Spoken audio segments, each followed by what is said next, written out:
O Jornal Nacional encontrou indícios de fraudes em contratos do Ministério da Saúde no Rio.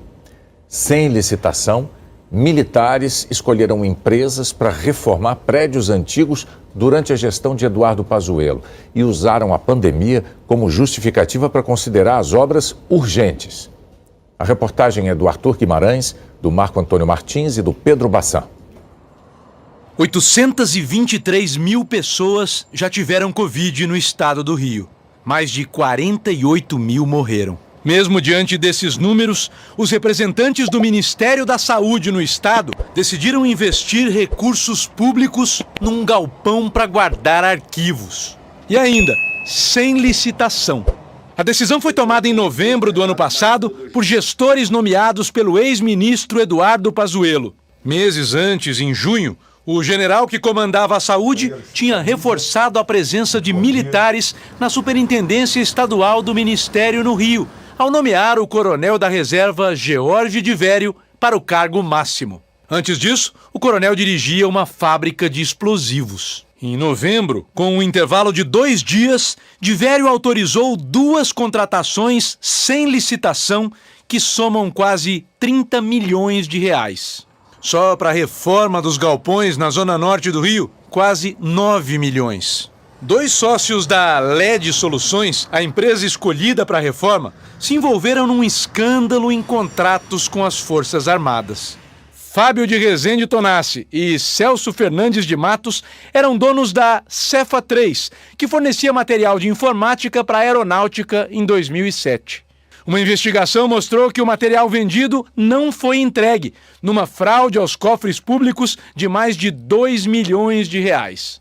No longo processo na Justiça Militar, Fábio Tonassi foi condenado à prisão em 3ª instância, mas segue recorrendo em liberdade. A empresa Cefa 3 está proibida de celebrar contratos com o governo federal por 5 anos, até 2022. Mas os mesmos sócios simplesmente abriram uma empresa nova, a LED. Eles continuam apresentando as Forças Armadas como principais clientes. Só no governo Bolsonaro, a empresa ganhou 4 milhões de reais em contratos. A sede da empresa não tem nem nome na porta. O único letreiro é meio abusado. Garagem, sabe ler?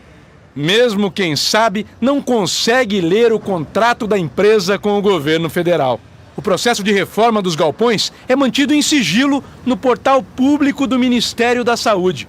Postura criticada pelo advogado e professor Carlos Ari Sundfeld, um dos principais especialistas em contratos públicos no país. E no caso da pandemia, como se autorizou em algumas situações a fazer contratos sem licitação, a lei exigiu ainda mais transparência, mais rapidez em colocar as informações, todas elas, à disposição do público. Se as informações não estão disponíveis, tem alguma coisa errada.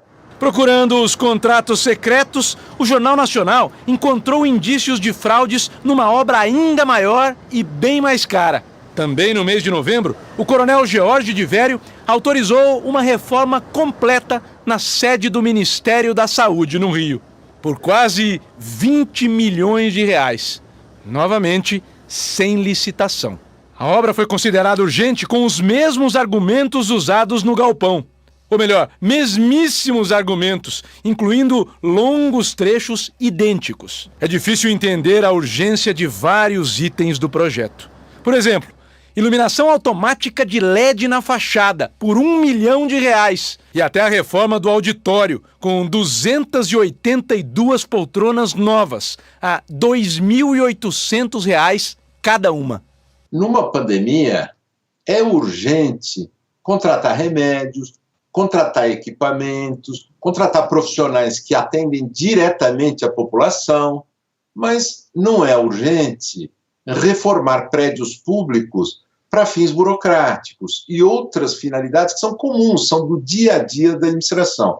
Essas coisas não podem ser contratadas sem licitação, sob o pretexto de que nós estamos numa pandemia. A empresa escolhida sem licitação para uma obra de 20 milhões de reais fica aqui, numa área dominada pela milícia, no município de Magé, na Baixada Fluminense.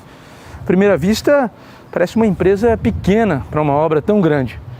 A gente vai procurar os responsáveis. Oi, bom dia. Por favor, o Jean Oliveira? dele conta não, tá com ele?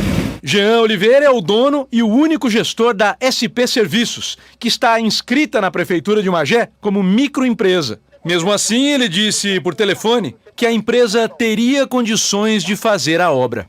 Eu tenho um caminhão caçamba, eu tenho 2 vans, eu tenho retro. A empresa hoje tem 16 equipamentos. Eu ia vender uma parte dessa frota para você iniciar ela, né?